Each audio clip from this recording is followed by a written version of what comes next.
मंत्रिमंडळ विस्ताराचे वारे वाहायला आता सुरुवात झालेली आहे। महाराष्ट्राच्या खात्यात 4 ते 5 मंत्रिपद मिळण्याची शक्यता आहे, अशी माहिती सूत्रांनी दिली आहे। यामध्ये भाजपला 2, राष्ट्रवादी काँग्रेस पक्षाला 1 मंत्रिपद आणि शिवसेनेला 1 मंत्रिपद मिळण्याची शक्यता आहे। केंद्रीय मंत्रिमंडळात अनेक मंत्र्यांकडे अतिरिक्त खाते आहे, त्यामुळे ती अतिरिक्त खाती नवीन मंत्र्यांना देण्याचा प्रयत्न असण्याची शक्यता असल्याची माहिती मिळते। सोबतच एनडीएतील घटक पक्षांना खुश ठेवण्याचा प्रयत्न या मंत्रिमंडळ विस्ताराच्या माध्यमातून होण्याची शक्यता आहे।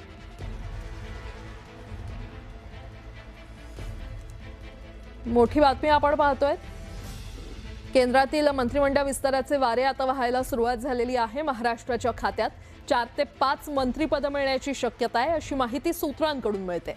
यामध्ये भाजपला 2, राष्ट्रवादी काँग्रेस पक्षाला 1 मंत्रिपद आणि शिवसेनेला 1 मंत्रिपद मिळण्याची शक्यता आहे। तर केंद्रीय मंत्रिमंडळामध्ये अनेक मंत्र्यांकडे अतिरिक्त खाती आहेत, त्यामुळे ती अतिरिक्त खाती नवीन मंत्र्यांना देण्याचा प्रयत्न असण्याची शक्यता असल्याची माहिती मिळते। सोबतच एनडीएतील घटक पक्षांना खुश ठेवण्याचा प्रयत्न या मंत्रिमंडळ विस्ताराच्या माध्यमातून होण्याची शक्यता आहे।